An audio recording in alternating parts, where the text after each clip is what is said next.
Game 6 of the Western Conference Semifinals, a closeout opportunity for the Denver Nuggets, who jumped out to an early 9-2 lead, and then the Hoover Dam broke. Minnesota blew this game open. Anthony Edwards, the steal, part of a 5-0 run. A minute later, Karl-Anthony Towns was aggressive offensively. 10 points, 13 rebounds in all. It's a 9-0 run. Later in the quarter, the extra pass. Cat the miss. Edwards the make. He was 4 of 9 from behind the arc. It's now a 16-0 run. Next Minnesota possession. Towns the lob. The Stifle Tower throws it down. 8 points, 14 rebounds for Rudy Gobert. Minnesota wasn't done. It's a 20-0 run. 13-point lead. The 6th man of the year, Naz Reid. The other way, Jaden McDaniels was electric. An explosive performance. The Wolves pushed the lead to 15, and they were still just getting warm. Next Denver possession, swarming Jamal Murray, and then Edwards for 3, wide hot. 14 points in the first 12 minutes, and a message for his teammates after the first. This is what I was talking about the other day. We get a lead and get comfortable. Keep your foot on the gas. And they would do just that. Midway through the second quarter, Edwards, step back, you don't owe me like that. He had 19 in the first half. Minnesota went on a 29-5 run. And then Michael Malone talked about allowing 11 first-half offensive rebounds. McDaniels, the putback, it was 19 points at the half. It felt like 40. It would turn into 40 in the third. Edwards takes it away from Jokic. The hezzy on Michael Porter Jr., and then the signature play of this 45-point blowout. Minnesota in front by 24. Later in the third, maybe the only thing concerning in this game for the Wolves, Edwards goes down hard. He spent some time on the floor. They looked at him during a timeout. But the dude's 23, so he's able to bounce back, Kris. I'm like, yeah. He would work his way back, stay in the game, took the free throws midway through the third, backing his defender down. 8 of 17 from the field, 7 of 8 from the line. Minnesota led by 25 after 3, and then they really blew it open. Edwards a game-high 27. He was great defensively as well. The Wolves held Denver to 26 of 86 shooting in this one. A 45-point blowout. New on SportsCenter, Ant-Man and the Wolves forcing Game 7. And coming into this game, how did you approach it? Like, what were you thinking that you needed to do in this game coming into it? Me individually, just shoot it every chance I get. Honestly, yeah. I don't think I shot it enough. I'm looking at it, I only shot 17 times, but we won, so I don't care. But, yeah, just shoot it every chance I get, because last game they took the ball out of my hands. I was going to ask about the other guys who then got a lot of shots. I think between you, Rudy, and Cat, I think you guys were 16 of 35 together, and you got a lot of help from everybody else. How did you see that come together? Bro, Jaden played great tonight. He took 10 shots and had 21. Yeah, he was fantastic tonight. Yeah, for sure. Big shout out to him. He's the X factor of the team. I think everybody knows it. When he plays well, we win. I don't know the percentages, but I mean, I feel like when Jaden plays well, can't nobody beat us. So I mean, him playing like that tonight, it was crazy. And what's the difference between you bringing the ball up and Mike or somebody else bringing the ball up and you being on the wing? Does your mindset change? How does it work? I mean, it's a big difference. I mean, because last game I was trying to get people involved and be aggressive. But when Mike playing, I don't have to worry about getting people involved. That's his job. So, yeah, tonight it was no getting people involved for me. I don't think I had that many assists tonight. Yeah. Oh, I had 4. So I did what I needed to do. What were we laughing about, Kris, about the shots? Yeah. He said, I only took 17 shots. I need to take more. He had 27 points in all. Third player, 22 or younger, to average 30 points per game through the first 10 games of a postseason. The others, LeBron and Kobe. Jamal, when they made that 27-2 run in the first quarter, it seemed like you guys were fueling their break a little bit with some of the turnovers, but also just missing shots. How much do you kind of attribute to you guys not executing your offense at the standard you needed to versus sort of just missing stuff that you feel like you can make in Game 7? Yeah, I mean, we know we're going to miss and make shots. I felt like we generated, especially in the first half, we generated some really good looks, me, even myself, but I think it's just both ends. I think, from experience, Game 6, it's always the hardest. Everybody that team is gearing up to not get eliminated, and they bring that right energy, and they came to play today. So, just like how they punked us in Game 2, we punked them Game 3 and 4. They punked us again in Game 6. So now all that's behind us, and it's just come down to one game. Jamal, can you pinpoint, where this kind of went off the rails for you guys? I mean, I know you guys started 9-2 and then you gave up a run immediately there. But was there a certain point where it went off the rails, or, was it just one of those games for you guys? I'm not really sure. I'll have to go back and rewatch it, man. But I think it was 9-2 for us to start the quarter. We came out right, and then they fired back, and we never responded. So I would say there probably in the first quarter. Even though we knew that we could cut the lead, we didn't do anything about it or change anything, and not game plan wise, but energy and discipline wise, we didn't change anything to shift the momentum in our favor. How difficult did Anthony Edwards make it for you when he was checking you? I mean, who? For me? Yeah. For me? Yeah, for you. I mean, it was more about my elbow at that point. Every time, even some passes, my arm. But it was more offensively for him. It wasn't him guarding me. He was scoring at the other end, and scoring at a great rate. And then on top of that, Mike Conley, McDaniels had a great game. I think everybody on their team kind of just brought their game today, and we weren't able to defend them and keep them out of our paint or get them off the line. So yeah, we just got to be better. We got to be better. Jamal, you mentioned your elbow. That happened pretty early, first, second play of the game. So how, challenging was that? And then you had it iced at the end of the game. And so what's your concern level going into Sunday? I'm just, we got 2 days off, and, it's all behind us now. I just got to get ready and be able to be better for Sunday. Yeah, we just got to be better for Sunday, man. Jamal, you're the defending champs. You were never pushed to the brink last year. What is your kind of thoughts on a Game 7?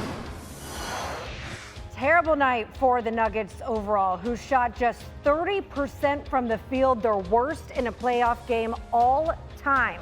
Their 70 points, also an all-time low in franchise history. Perk, Jamal Murray, when asked about the job Anthony Edwards did defensively, Jamal Murray said who?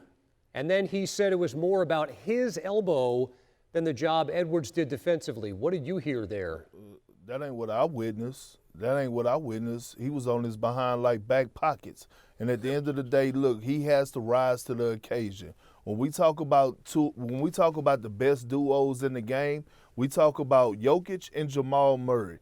Jokic has been doing his part. Jamal Murray has not elevated his game in this playoff series.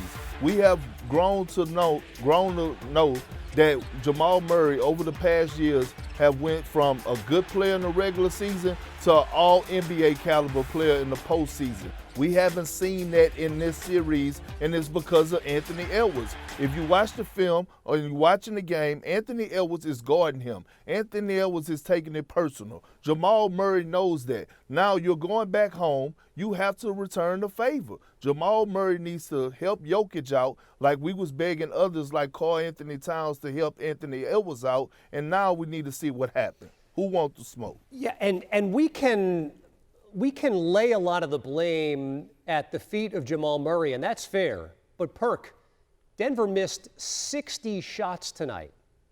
60 shots tonight. Yeah. How do you explain that? Well, I mean, some of those shots were uncontested, but a lot of those shots were contested. And you got to give a lot of credit to Minnesota, right? They didn't hope they missed. They made them miss. And that's a good thing, right? You got to get a hand up. That second effort, that third effort, they did that tonight. Active hands, activities, just getting involved in the play, laying it out on the line. And Coach Finch talked about it, right? Like, you got to have that second and third effort because it's not easy. If winning the championship was easy, everyone could do it. I think right now we're watching a Minnesota Timberwolves team that is learning through this process, and they're learning the right way through the highs, the lows, learning how to be even keel, learning what's at stake, and learning what it's going to take to knock off the defending champ. All right, this could be good. New on SportsCenter, Nuggets head coach Michael Malone. No opening statement. Michael, when they made that 27-2 run in the first quarter, it seemed like you guys were fueling their break a little bit with some of the turnovers, but also just missing shots. How much did you feel like you guys weren't executing your offense sort of to the standard that you need to, and how much is just like, okay, we can make these shots in a Game 7, we can kind of handle this? It's just a little bit of a variance. Well, yeah, to your point, we started off 9-2. They call a timeout. They go on a 29-5 run. And in that stretch, the two things that stood out to me were, one, the turnovers, to your point, which I said pregame is, you can't do that in this building with that crowd. Give them life, give them energy. And so our offense, the lack of value in the ball was problematic. And then the other thing that was really problematic in that first half, 11 offense rebounds for 15 points. I told the guys at halftime, I said, fellas, if I would have told you before the game that they'd be shooting 42 from the field and 30 from the three-point line, would you have taken it? And they all said, yeah. I says, well, the reason we're getting our ass kicked is because they're not taking care of the ball. You're not rebounding. We're playing with no physicality and no toughness. And they hit us first, they hit us second, they hit us third. And so you give them credit. They did what they needed to do to keep this series alive and to bring it back to Denver for a Game 7. So disappointing loss. Anytime you get down by 50 in a playoff game, that's never an enjoyable experience. But we have to go home and get back to playing the way we did, where we won 3 games in a row. And I have no doubt that we'll be ready to do that come Sunday. Michael, how'd you feel about your team's offensive process once you guys did get down big in the first half? It felt like there were a lot of threes going up. Were you good with those looks for the most part, or would you like to have been a little bit more aggressive toward the rim? Yeah, I don't know. I think at halftime we had 21 threes attempted, and we only made like maybe 4 of them. And it's a fine line because obviously, as I predicted they would, they double-teamed Nikola. Obviously, after a 40-point outburst, they double-team him. So when they put 2 on the ball, you're going to generate some open looks from 3. But it's a fine line, Vinny, of, okay, yeah, we're generating good looks. And I felt early on we didn't make the good looks. And that kind of discouraged us and kind of took away our defensive intensity. We've been so much more aggressive the last 3 games and decisive and assertive the last 3 games than we were today. And I think not making shots kind of had a negative impact on just our overall disposition tonight, which can't be the case. When you are missing shots, you got to dig even deeper and give greater effort. But that just wasn't the case tonight. So we'll watch the film. We'll see what we can do better come Sunday and try to win a Game 7, another Game 7 for us. Kris, just kind of backs against the wall. Just what did you think overall of the way your team responded when you needed it most? Well, there was 2 responses. There was a response to the last 3 games. But the most important response is when we got down 9-2, and we did a really good job of focusing and coming back with the right energy, getting our defense in place, and they were kind of getting loose in transition was what we talked about. So couldn't happen, and we did a really good job there. And once we get our defense in place, we like our chances. So to kind of encapsulate the whole season, what this team's been about, just in terms of toughness and resilience and. Yeah, sticking with it. Yeah, absolutely. We talked a lot today just about getting our edge back, our swagger, playing a little more free and easy. We felt like we hadn't had our best effort on both sides of the ball yet in this series. I thought we left kind of a lot of meat on the bones offensively the other day. Guys did a good job of reacting to that. we always knew it was going to be a long series coming in. It's proven to be the case. To win it, you got to get 4. It didn't say how you got to get them. So should be fun on Sunday. Kris, what was working for you guys defensively against Murray after he was kind of able to get loose in games 3 through 5? Yeah, I mean, I think attention to detail, just not allowing him to have so much separation. Of course, get him back in transition, where you can actually get into people's bodies, be physical. Just the willingness to keep pursuing. It's tough, It's like pass, chase, screen, get it back, flip the screen. It's multiple things. So. We'd been doing that earlier in the series, and we kind of let it slip. So we found that tonight again. Kris, you often refer to Jaden McDaniels as a barometer for the offense. Were you thinking about that going into this game, and then what stood out to you from his offensive performance? I mean, just confidence. He played with confidence. He hadn't been shooting the ball well, hadn't necessarily been scoring it for us. But I thought he got a lot of good looks the other day. Of course, they were going to continue to give him good looks. It was his 3, I think, that kind of sparked us out of that timeout. We really needed to see that thing go down. And then it was just, play off the catch, make the right play, stay confident. Everything came in the flow of the offense. And he got a bunch of buckets in a lot of different ways, which is, for us, when that's happening with Jaden, we know we're playing the right way. So, schematically, in terms of how you're guarding Jokic, it seemed like it looked a lot like Game 2 and bringing the doubles from the top side there. You had Rudy in this game, and you didn't have him in Game 2. How did that kind of all come together defensively? Well, it's, as you know, with a player that great, you just have to give him different looks, and we know what the damage he can do when you leave guys one-on-one, even though Cat's done a pretty good job of fighting him. And it was just literally how we're going to be able to fly around and contest, and we did a good job of that. And I thought they missed some kind of early open ones that if they went in, maybe the game's a little different out of the chute, but they didn't, and we were able to kind of feed off of that. It's rare that all 3 of your bigs get double-digit rebounds. You guys were plus 19 for the game, 5 out of 8 pretty much on your boards. What was it about? I mean, was it part of the way the defense was running? No, I mean, they missed 60 shots, so there's a lot of rebounds to be had out there. We did a pretty good job of that, rebound. I thought there was one spate there in the first half where we didn't rebound particularly well. I think they got a couple threes out of that, but mostly we were able to rebound well. So. Getting Mike back, how did that impact you guys tonight, and how did he? Yeah, I mean, Mike means everything for us. Just experience, shot making. Unbelievable next to Anthony in terms of being able to set him up, play off of him. Kind of be in his ear all the time. Smart defender. Just. Everything you want in an experienced veteran point guard, and just the very fact that Ant doesn't have to handle every single time. I mean, that alone helps us. So Mike's invaluable. It was great to see him out there. We desperately missed him the other night. Start of the second quarter, no Ant or Cat on the floor for you. How did you feel like that group on the court handled the offensive side of the basketball? Yeah, I thought they did great.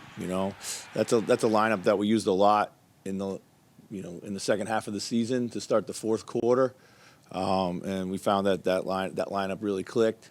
It's a movement lineup. It's a high IQ lineup. Kyle is a really good facilitator alongside Rudy. Naz and Rudy have been a really strong pairing. Nikhil and Mike have also been really good together. So, we have a lot of confidence in that lineup. Wanna try to boast at what I look like. I'm gonna try to wear I pull up